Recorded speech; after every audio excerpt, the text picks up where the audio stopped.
தற்போதுள்ள நிதி சுமையில் கடன் சூழலில் இலவச கல்வி, இலவச மருத்துவம், இலவச பேருந்து சேவை உங்களால் எப்படி சாத்தியம்? அதற்கான நிதி வருவாய் ஆதார திட்டம் என்ன? நன்றி. இப்போ நான் இப்போ சொல்லியிருக்கிறேன், தேவையில்லாத இலவச பொருள் நான் மக்களுக்கு நான் கொடுக்க மாட்டேன். உங்களுக்கு டிவியோ, கிரைண்டரோ, மிக்சியோ, ஃபேனோ, ஆட்டுக்குட்டியோ, தாலியோ, பாத்திரமோ, பண்டமோ எதுவும் நான் கொடுக்க மாட்டேன். கையில பொருள் கொடுக்க மாட்டேன். விவசாயிகளுக்கு மட்டும் நான் இலவச இடுப்பொருட்கள் கொடுப்பேன். இந்த பணம் நான் மிச்சப்படுத்த போற ஒன்று. அடுத்து உடனடியாக நடவடிக்கை வராது இல்லையா? அவர் கேட்கறது இப்போ உள்ள நிலைமையில எப்படி நீங்க கொடுப்பீங்க? அதான் சொல்லிட்டு வரேன். இப்போ இதுல என்ன பாத்தீங்கன்னா, மணல் கொள்ளை இருக்கு. தமிழ்நாட்டில் மணல் கொள்ளையை தடுத்தால் 25,000 கோடி நிதி பெறலாம் அரசாங்கம். ஆனா கடந்த ஆண்டு 220 கோடி தான் அரசாங்கத்துக்கு நிதி வந்திருக்கு. 220 கோடி, 25,000 கோடி வந்திருக்கணும். அது நான் கணக்கு இருக்கு. அது ஒரு ஏன்னா குவாரியில போயிட்டு 674 ரூபாய்க்கு ஒரு செலான் வாங்குறாங்க. ஒரு யூனிட் மணல் உங்களுக்கு 7,000 ரூபாய்க்கு விற்கிறாங்க.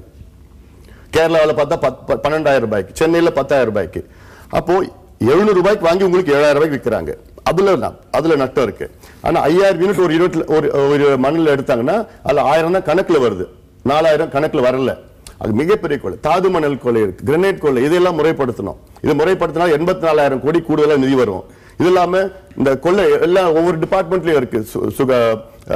மின்துறையில இருக்கு, போக்குவரத்து துறையில இருக்கு, பத்திரப்பதிவு துறையில இருக்கு. ஒவ்வொரு துறையில இந்த ஊழலை ஒழிச்சு அதை ரீஸ்ட்ரக்சர் பண்ணாலே போதும். ஏன்னா இப்ப நடக்கிற அரசாங்கம் ஊழல்லாம் சாதாரண ஊழல் கிடையாது. ஒவ்வொரு துறையிலும் ஊழல் இருக்கு.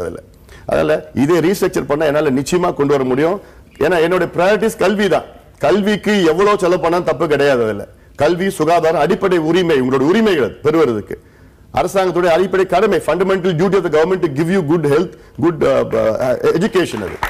அது பெறுவதற்கு உரிமை. அது பேசிக். இந்த ரெண்டு கட்சியோட பிரையாரிட்டிஸ் அது கிடையாது. ரெண்டு கட்சியும் சாராயத்தை விற்கணும், இலவச கொடுக்கணும், உங்களை ஏமாத்தணும். சினிமா கலாச்சாரம், இலவச கலாச்சாரம், சாராய கலாச்சாரம்.